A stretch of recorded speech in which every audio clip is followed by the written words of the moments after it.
Anda menyaksikan Economic Update 2024 bersama saya Syarifah Rahma dan pemirsa saat ini saya sudah bersama dengan Menteri Komunikasi dan Informatika Republik Indonesia Bapak Budi Ari Setiadi.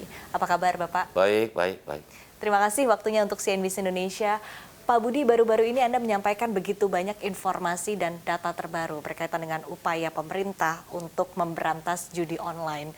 Salah satu hal penting yang Anda sampaikan adalah bahwa potensinya begitu besar, 900 triliun, berkaitan dengan potensi kerugian yang kita hadapi, ya, dan ini sebetulnya dirasakan oleh masyarakat Indonesia, begitu. Dan Anda juga menyampaikan beberapa langkah dan cara yang sudah disiapkan oleh Kominfo, sudah dilakukan oleh Kominfo untuk memberantas judi online ini.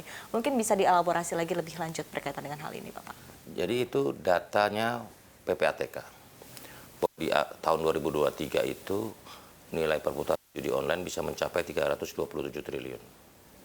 Di tahun 2024, jika kita tidak melakukan apa-apa, itu bisa sampai 900 triliun. Nah, per kuartal pertama itu sudah 100 triliun. Nah, kita melakukan langkah-langkah yang drastis sesuai dengan perintah Pak Presiden Widodo untuk langkah-langkah Kominfo terakhir adalah satu, kita menutup 3 VPN gratis untuk mempersempit ruang atau akses masyarakat dalam mengkonsumsi judi online. Yang kedua, kita juga menerapkan kebijakan bahwa transfer pulsa maksimal hanya 1 juta rupiah per hari. Kenapa transfer pulsa kita juga berlakukan? Karena disinyalir judi online ini melakukan perdagangannya atau praktek judi online ini dengan mengkonversi uang menjadi pulsa, sehingga mengaburkan itu semua. Dan yang berikutnya adalah kita juga terus melakukan patroli siber dan juga melakukan langkah-langkah yang drastis, termasuk bagaimana kita berkomunikasi dengan banyak otoritas, terutama otoritas keuangan, khususnya OJK dan Bank Indonesia, untuk sama-sama menjaga sistem pembayarannya. Karena Kominfo melakukannya di hilir. Nah, ini di hulunya ini kan ada sistem pembayaran, dalam hal ini perbankan dan juga sistem pembayaran yang lain, termasuk saya sebut yang e-wallet gitu loh. Ini jumlahnya juga cukup besar. Nanti kita terus koordinasikan dan komunikasikan, dan kita tutup juga daya gerak sistem pembayaran ini supaya terus sama-sama serius dalam pemberantasan judi online ini. Oke, baik. Sebelum kita membahas lebih dalam tadi ya berkaitan dengan koordinasi dengan stakeholder berkaitan dengan sistem pembayaran, utamanya berkaitan dengan akses untuk ke judi online begitu ya, dalam hal ini mungkin deposit dan pembayaran lain sebagainya begitu. Mungkin fokus dulu terhadap tadi ya secara teknis upaya yang dilakukan oleh pemerintah untuk tadi melakukan pemblokiran apapun juga penghentian untuk VPN, kemudian juga untuk transfer pulsa. Secara teknis sendiri akan seperti apa begitu Bapak? Itu sudah kita lakukan, 3 VPN itu sudah nggak bisa lagi digunakan. Apa akan diperbanyak?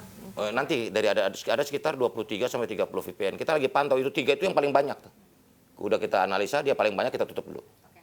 Nanti yang lain-lain kalau dia pakai yang lain-lain kita tutup juga. Begitu. Itu pertimbangan teknis kita. Sambil kita terus pantau. Nah, pemutusan akses lainnya kan lewat itu. Jalur internet NAP-nya kita udah tutup kan, yang Kamboja dan Filipina. Begitu.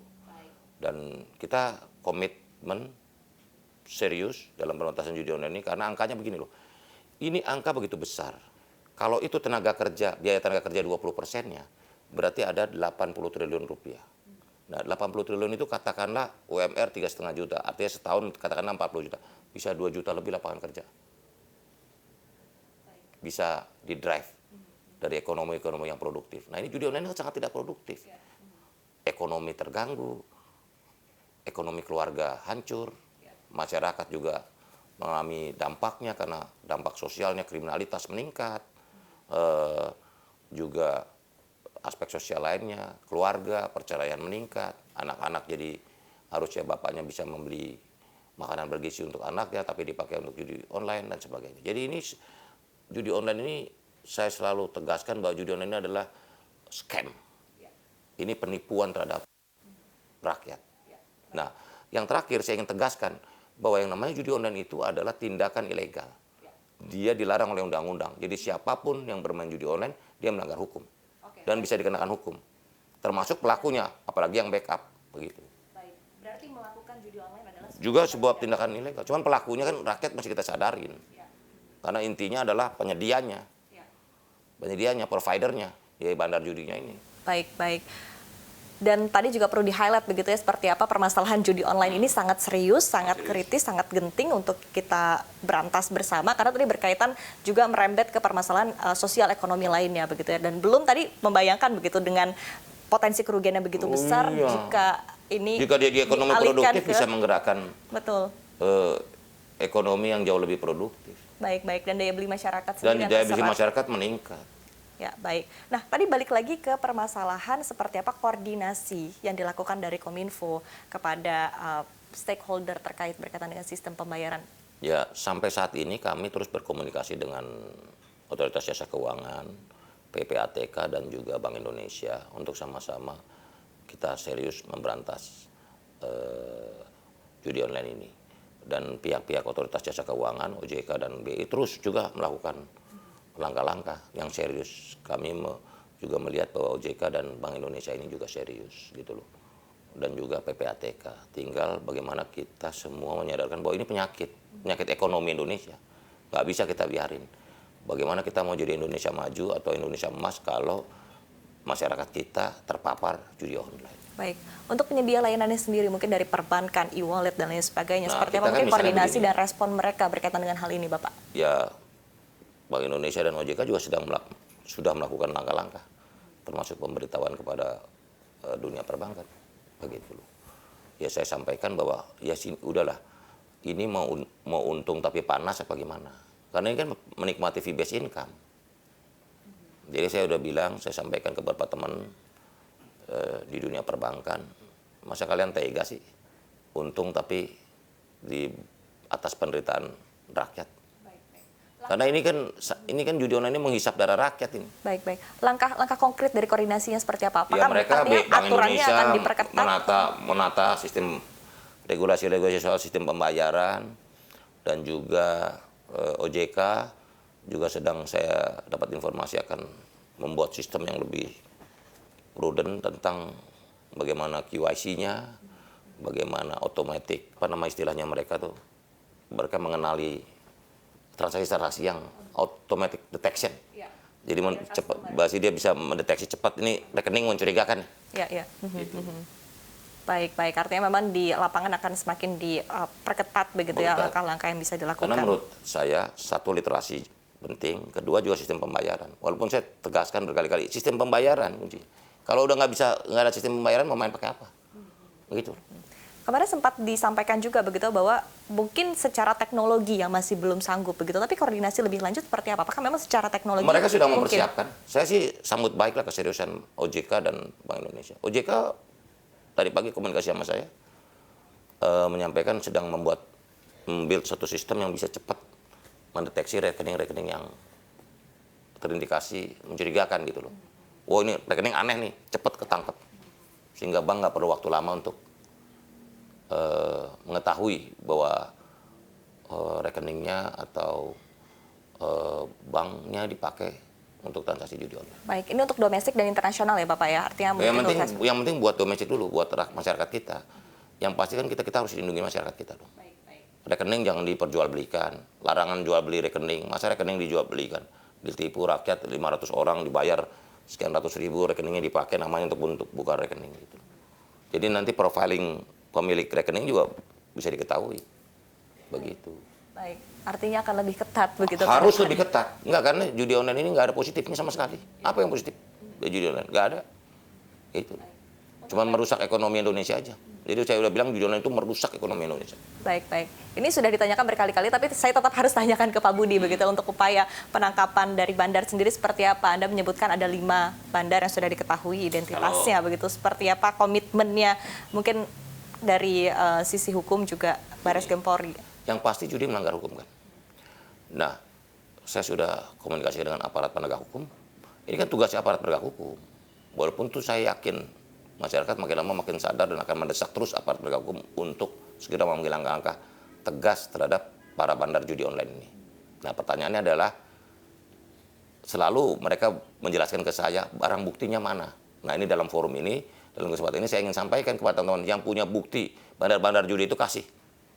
Kalau ada buktinya kan nggak ada alasan lagi aparat penegak hukum untuk nggak melakukan eksekusi atau menempuh langkah hukum gitu.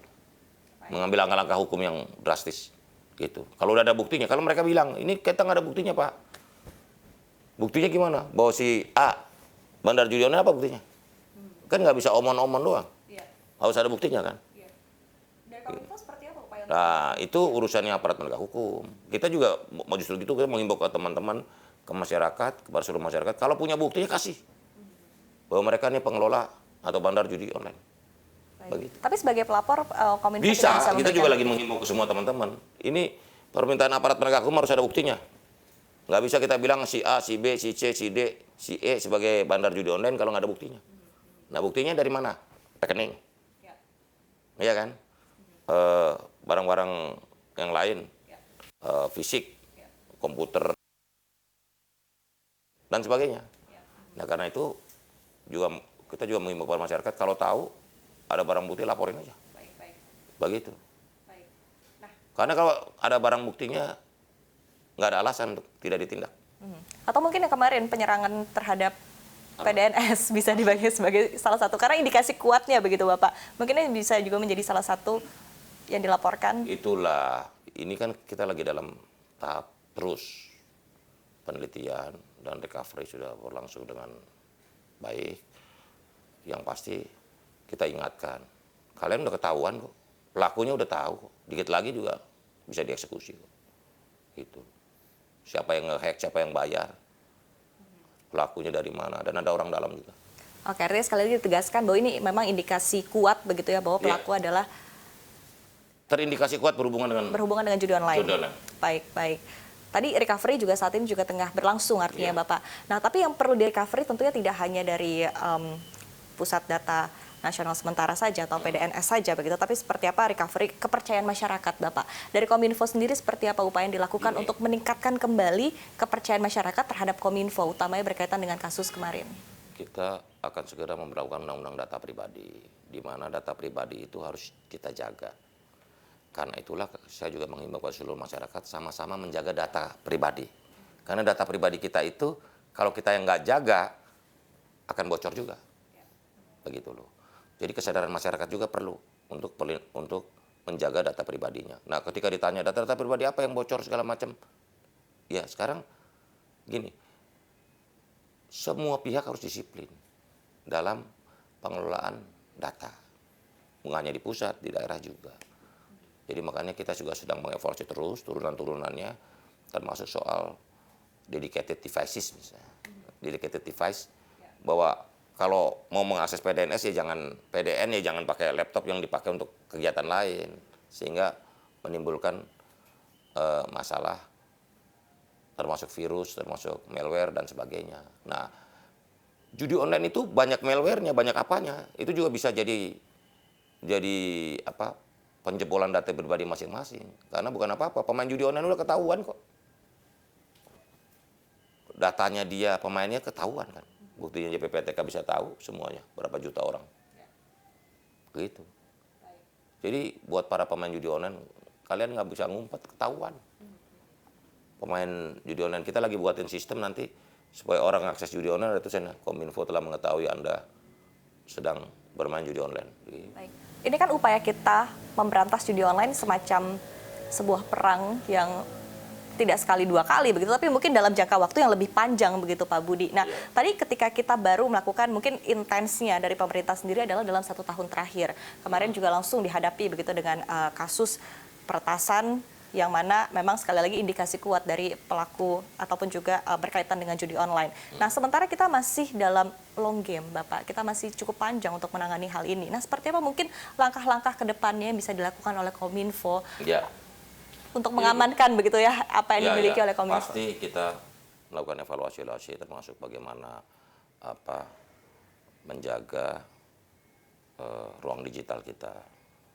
Tetapi yang pasti saya harus meyakinkan kepada semua pihak bahwa judi online ini apapun nggak ada sangat merusak ekonomi kita. Jadi kalau kita membiarkan sesuatu merusak ekonomi negara ini, kalau kita diam aja kan salah. Jadi dampak judi online ini sangat destruktif buat ekonomi nasional kita. Karena itu saya membangun kesadaran bersama. Nggak ada gunanya ini, kita biarkan.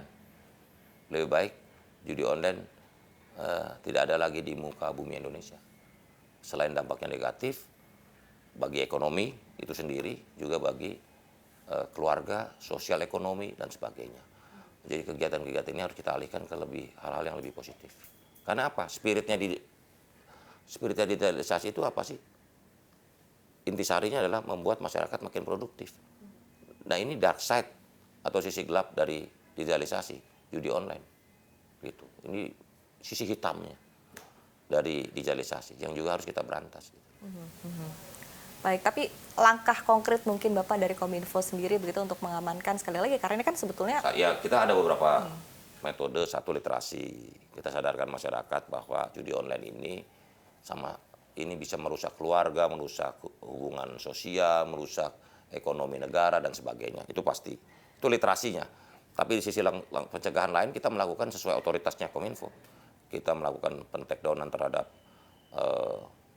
sumber-sumber atau jalur-jalur konektivitas yang memungkinkan judi online bisa dipakai atau masyarakat bisa menggunakan internet atau jalur ruang digital untuk mengkonsumsi judi online. Itu kita tutup semua. Begitu.